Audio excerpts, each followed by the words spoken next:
सरमायादाराना निज़ाम जिसको कैपिटलाइजेशन कहते हैं, इसमें शरह सूद माशियत के लिए बहुत अहम है। जब कोई हुकूमत शरह सूद में इजाफा करती है तो इसका मतलब है कि लोगों और कारोबारी इदारों को कर्ज लेने के लिए ज़्यादा पेमेंट करनी पड़ती है। ये अक्सर उस वक्त होता है जब कीमतें तेज़ी से बढ़ रही हों, जब किसी मुल्क के अंदर एशिया की कीमतें तेज़ी से बढ़ रही हों और महंगाई ज़्यादा हो। ऐसी सूरत हाल को अफरातज़र कहते हैं। शरह सूद में इजाफा करके हुकूमत अखराजात को कम करने की उम्मीद रखती है। इससे कीमतों को वापस नीचे लाने में मदद मिल सकती है।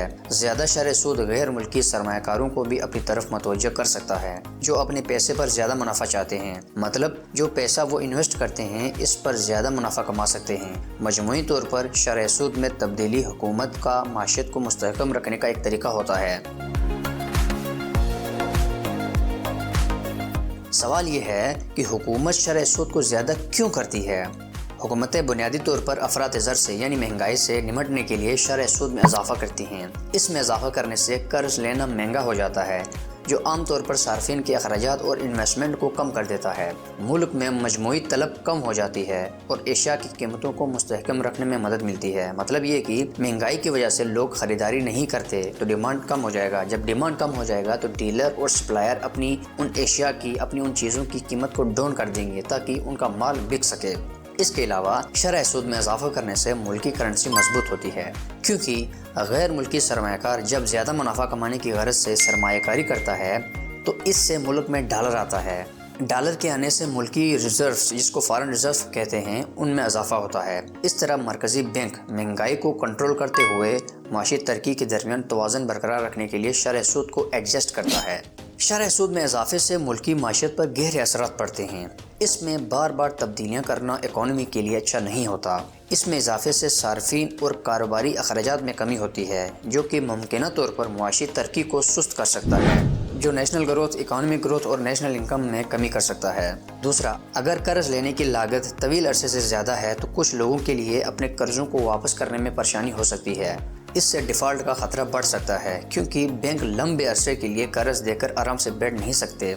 इसी तरह कोई भी कर्जदार जो कर्जा लेता है वो लंबे अरसे तक के लिए कर्जा नहीं ले सकता, क्योंकि अगर वो कर्जा लेगा तो उसके लिए परेशानी बनेगी और इस तरह बैंकों के लिए भी मसाइल पैदा हो सकते हैं।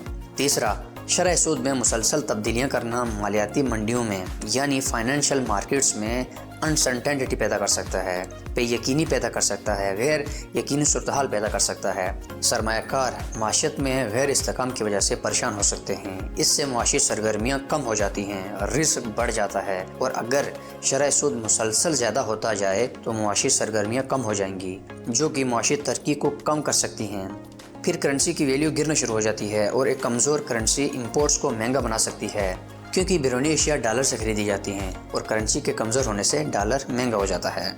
खुलासा ये है कि शरह सूद को मुख्तसर मुद्दत के लिए एडजस्ट करने से मदद मिल सकती है, मगर तवील वक्त के लिए इजाफा करके छोड़ देना या फिर बार बार तब्दीलियाँ करना एक इकॉनमी के लिए बिल्कुल सूट नहीं करता। इससे लोगों को कर्ज नहीं मिलते, कारोबार बंद हो जाते हैं, महंगाई बढ़ जाती है, सरमायाकारी कम हो जाती है, कारोबारी लोग बैरून मुल्क शिफ्ट होने का सोचते हैं और बलाखिर माशियत डिफ़ॉल्ट कर जाती है। यानी जब भी आप शरह सूद को बढ़ाते हैं और लॉन्ग टर्म के लिए उसको इस तरह छोड़ देते हैं, तमाम की तमाम जो इकॉनमिक ग्रोथ है वो स्लो डाउन हो जाएगी। लोगों के अंदर एक अनसर्टेनिटी, बेयकीनी की सूरत हाल पैदा होगी और जितने भी इन्वेस्टर्स हैं, बिजनेसमैन हैं, वो उस मुल्क में, उस मार्केट में अपना पैसा इन्वेस्ट करने का नहीं सोच सकते और ना ही किसी किस्म का बिजनेस प्लान लेकर आ सकते हैं और ना ही लोगों को रोज़गार मुहैया कर सकते हैं। तो यहाँ तक थी हमारी वीडियो। अगर हमारा कंटेंट आपके तवक्कात के मुताबिक है, आपकी एक्सपेक्टेशंस के मुताबिक है, तो ज़रूर लाइक कीजिएगा, फॉलो कीजिएगा, शेयर कीजिएगा। आपके लिए इस तरह के नए टॉपिक्स लाते रहेंगे। तब तक के लिए अल्लाह निगहबान।